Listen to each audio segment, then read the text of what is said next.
The Qiang people are one of the 55 national minority groups living in China today. They inhabit the mountainous regions in the northwestern part of Sichuan province. Qiang is a name given by ancient Hans to the nomadic people in western China. In their own language, they call themselves Irma people, meaning ourself. The Qiang are recognized as the first ancestor culture due to their ancient roots. Evidence on bones and tortoise shells shows that the Qiang were living in communities in northwestern China during the Shang dynasty, circa 16th to 11th centuries BC. Some Qiangs were assimilated by the Tibetans and others by the Hans, leaving a small number unassimilated. This group gradually moved to the upper reaches of the Minjiang River and eventually became today's Qiang nationality, with a total population of about 102,000. The Qiang people hold a belief system based on animism. At the center of Qiang culture stands the shaman, called Bi in Qiang language. The Bi is the keeper of the culture, the scholar of the community. Among his many responsibilities, the Bi coordinates the relationships between human beings, spirits, and deities for the welfare of all the villagers. Today, China is modernizing, a result of economic development, with enormous accompanying social changes. These changes are influencing the ancient belief system and traditional customs of the Qiang culture. Although the Qiang people have their own language, most speak Chinese, and some few are even learning English in the hopes of obtaining better jobs outside of the village. Therefore, the Qiang language could be considered to be an endangered species. In the same way, the Bi's skills, knowledge, and wisdom, traditionally transmitted orally from generation to generation, is also endangered. Changfeng is the first Qiang village outside of Chengdu, the capital of Sichuan province. Given its proximity to Chengdu, about a 4-hour drive, this village of about 130 families has undergone profound changes on its development, notably from the surrounding dominant culture, the Han Chinese. Therefore, Changfeng is an ideal place from which to begin an exploration, to observe the changes that Qiang society is experiencing as villages seek to modernize. In Changfeng, we can see the effects of modernization on the culture in the architecture, the language, the belief system, and ultimately the music and dance of the community. The following program tells the story of one Bi, the only shaman now living in Changfeng village.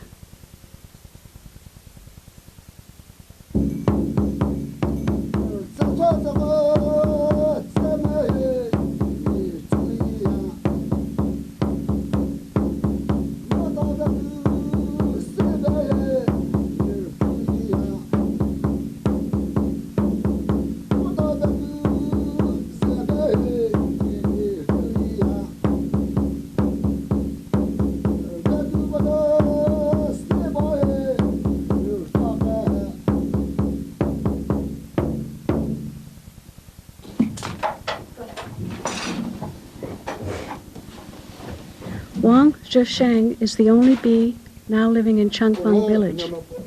He is 63 years old. It's a Chinese name, and like all the people in Changfeng village, he has no name in Qiang language. His wife died of tuberculosis in 1976, and his 2 daughters moved out of the family house when they married. Now, Wang Zhisheng lives in this house, with his 2 grandsons and 1 granddaughter. The house is perhaps hundreds of years old, built with stones from the mountainside. His daily work is weaving bamboo tools and farming. His annual income is about 2,000 renminbi, or $25 US. Thus, the family ekes out a living in this destitute mountain region.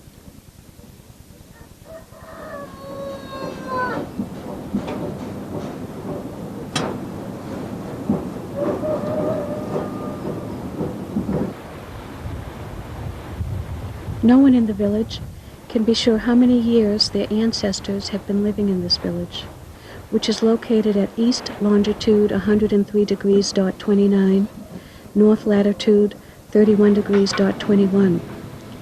The village is about 1,200 meters above sea level. The surrounding mountains reach to a height of 5,000 meters above sea level.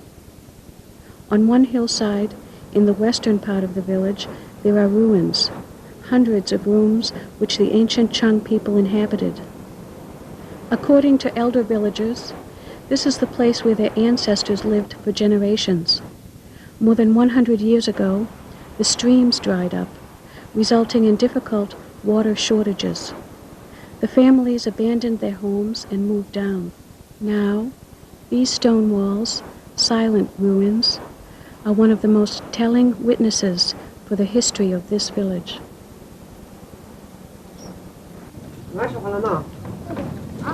In the middle section of the village is the Qiang Watchtower, or Loji, as it is called in Qiang language.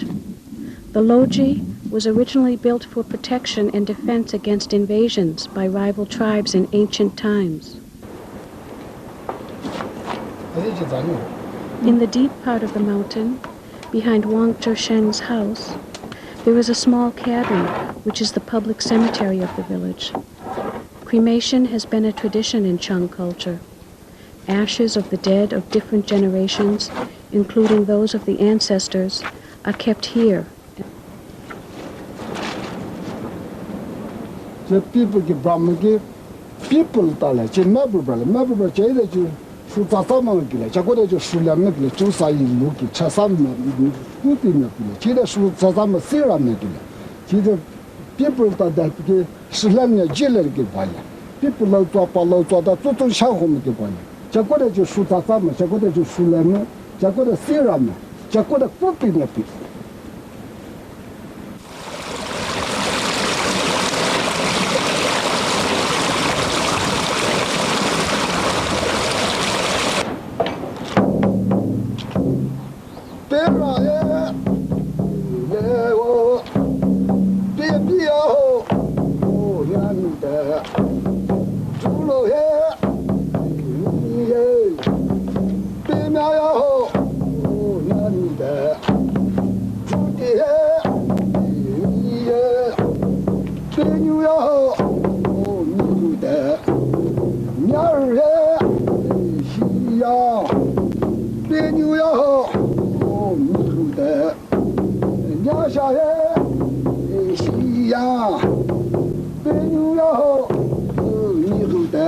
This is a ceremony called Anshan, a ritual offering to the gods performed by the bee.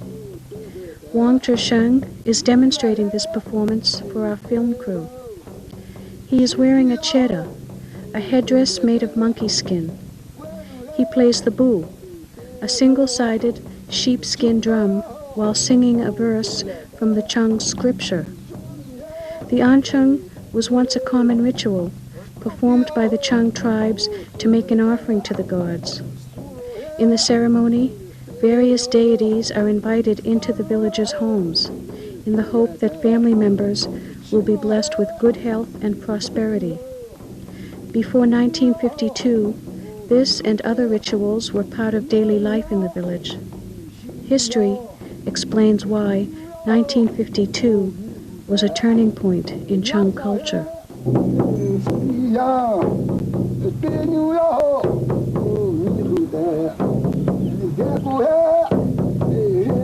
The People's Republic of China was established in 1949. Liberation from the feudal controls came to Changfeng later, in 1952. After that year, the bee system was abolished, as the countryside peasants were liberated, and the new government began the social developments that have been part of modernization plans, including health and education reforms, as well as other improvements.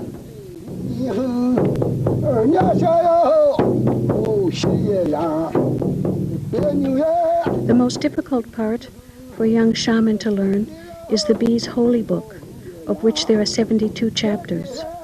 Some of these are creation stories, some are epics about heroes and warriors. Some are mythology tales. There are also numerous narrative poems about Qiang customs. All of these can be considered an encyclopedia of Qiang culture. Since Qiang language has no written form, this encyclopedia is memorized and transmitted orally from generation to generation. There is evidence that in ancient times there was a written script for the language. Still today, the Bee refers to this body of knowledge as the Holy Book, even though it exists in spoken form only.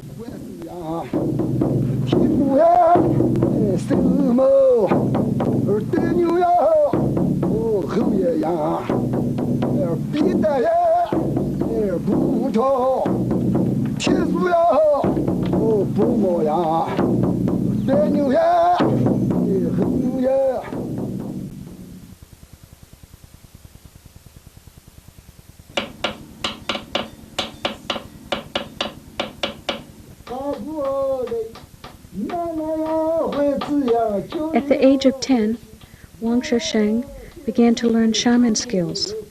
Often, he practiced the songs from the Holy Book with chopsticks, striking a wood table to imitate the rhythms to be used on the sheepskin drum. This is how he learned to recite the scripture chants. His father was his teacher, who was at that time one of several bees in the village. Wang Sheng studied with his father for 7 years and completed his apprenticeship.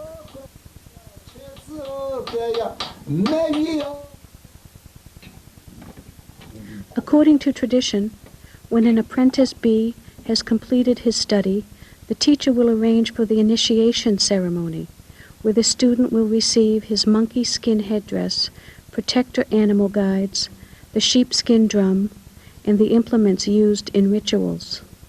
For the initiation, the teacher will invite 20 other shamans who gather on the mountain, along with the entire village, to witness and approve the new bee. Wang Sheng never had an initiation. At the time when he would have had his initiation, he traveled to the distant countryside as a soldier to support the new government. And after that, the bee system was abolished by the new government, the same one for which he had fought. Moreover, his father died unexpectedly in 1952. Almost 30 years later, after the reforms and opening of this closed area in 1980, Wang Sheng was formally declared to be a bee. His cousin, a fully qualified bee, summoned all the villagers to a simple ceremony and announced Wang Sheng is now the bee of this village.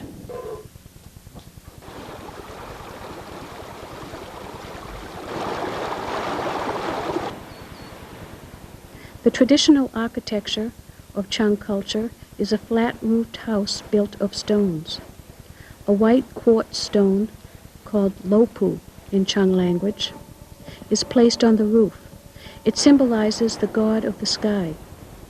The Qiang's belief system encompasses more than 20 kinds of gods, almost all of which are symbolized with lopu, white stones. However, in the Qiang belief system, there are no holy statues or icons. The only exception is Abba Mula, the supreme deity. Abba Mula is the first bee who descended from heaven. He is represented by the head of a dead monkey. The second day of the first month of lunar calendar is Abba Mula's birthday. On that day, the bee, according to tradition, will place a new white-colored cloth on the sacred statue. The Abba Mula cannot be touched on any other occasion. Here, Wang Sheng demonstrates the ritual for Abba Mula's birthday.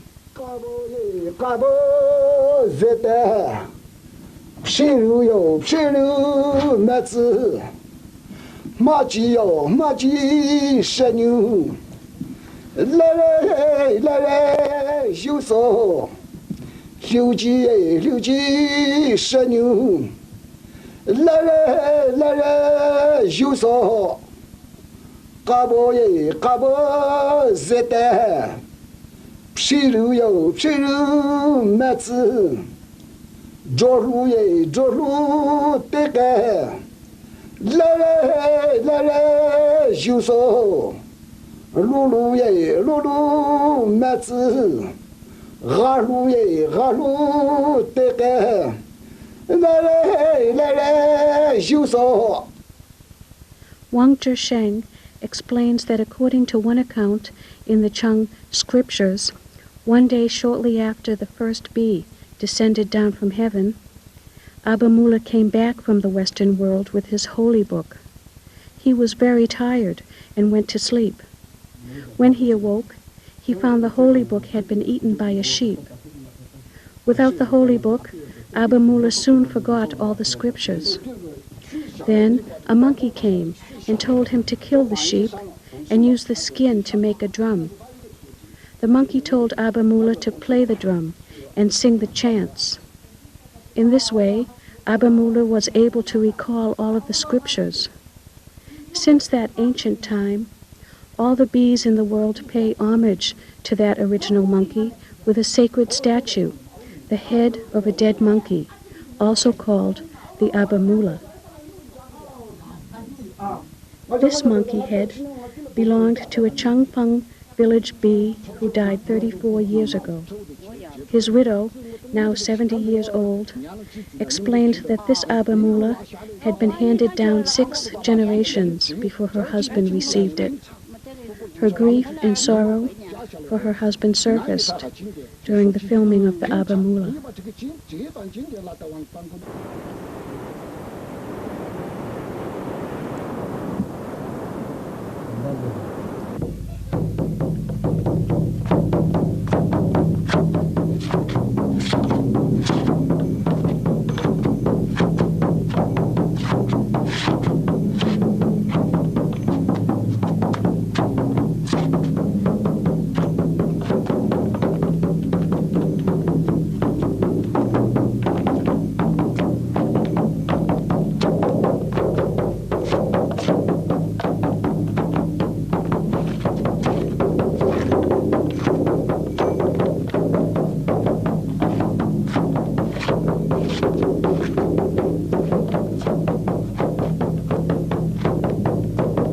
Of all the rituals and offerings to the deities, the most solemn one is Guabalik, a grand ceremony usually conducted on the first day of the 8th month of the lunar calendar.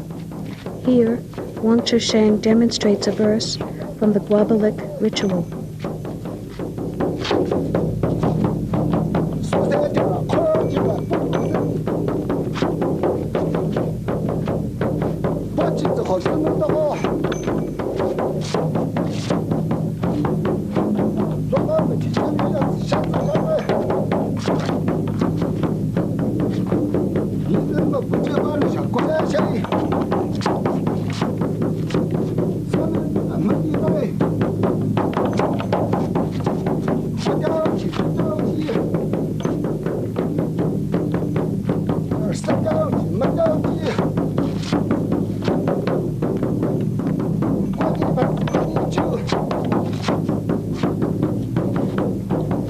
Guabalik is a ceremony in which the entire village takes part. People pray to express gratitude for the harvest and to ask for the goodwill of the gods for the approaching autumn. The bees' chant for this ritual is the most sacred part of the holy book. The bee prays for the good health of all villagers. He asks that all livestock live and grow strong, for the world to be at peace, that there be no disasters or afflictions, that the green shoots of grain will grow sturdy, and for a good, strong harvest of food crops.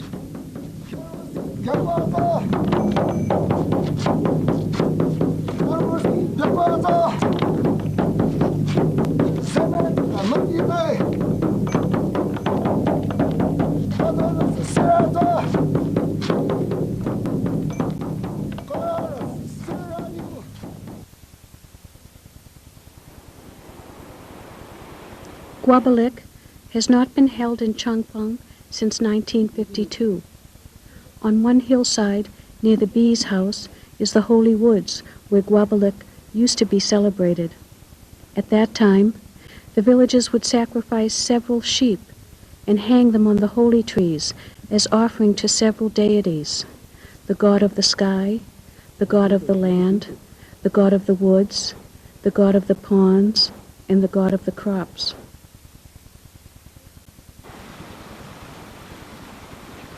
This is a new house being built, not far from Wang Zhisheng's home. The changes in Qiang culture, as influenced by the surrounding Han culture, can be seen most clearly in the architecture. The design of this house seems to emulate the Han buildings of the big city Chengdu, perceived by villagers to be modern and fashionable. For those villagers who have extra income, the brick and concrete walls, supported by wooden beams, reflect their success in the new economic reforms designed to move China toward a market system.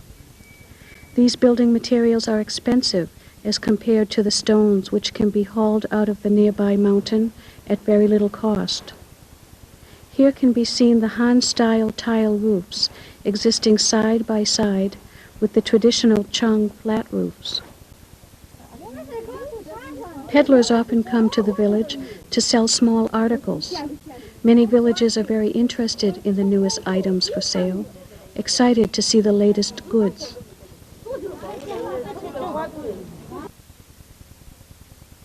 Changfeng has been selected as an official tourist village under the government's policy to develop and promote the tourism industry.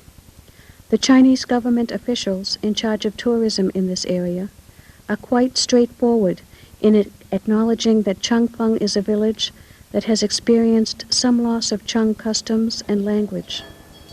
Yet, at the same time, Changfeng has been designated as an ethnic cultural village for tourism and is in the midst of renovation and preparation for expected Chinese and perhaps foreign tourists. So, it would seem that Changfeng is to be marketed as a typical Qiang village. 现在我们这个宁缺地区，我们这个强求地区的话，我看很少就用到我们这个是强求的传统规矩习惯，很少了，已经是一般讲到这个汉学的这么一个规矩，随随便便就流失了，也他们不说呢，随随便便就敷衍改过了，就流失了。以前呢，刚才我说的以前的那一套。很深奥的这头已经就不学了，因为那一套是简单，有汉语，有字，有文化，写得出来。我们这一套是写不出来，没得一种啥的红八海写，他就不愿意学，或者你就没得钱，没得人给你的钱，他就没得钱用。这行的人就说是每天要用好多钱，他才愿意学。所以这还我们这个传统，我们强求了文娱或者是传统或者短工业学文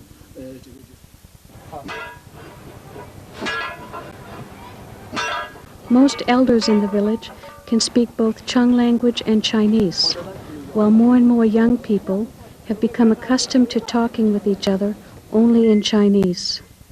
The children who live in the area right next to the main road cannot speak any Qiang, not even one sentence.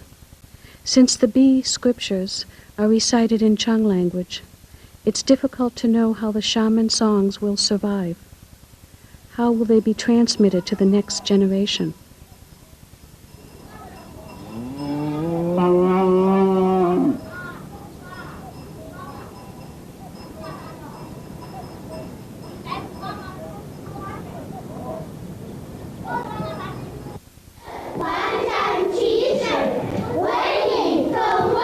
This is the only school in the village, a primary school for grades 1 through 4. Formerly, the entire curriculum of the school was taught in Chinese.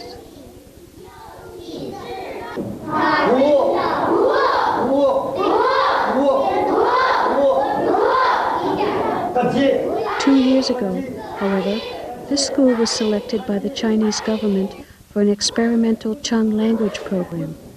Each week, one lesson of Qiang language is taught for pupils in grades 3 and 4. Since the Qiang language has no written characters, the teacher employs a system of phonetic symbols recently designed by linguists to help students pronounce the Qiang words.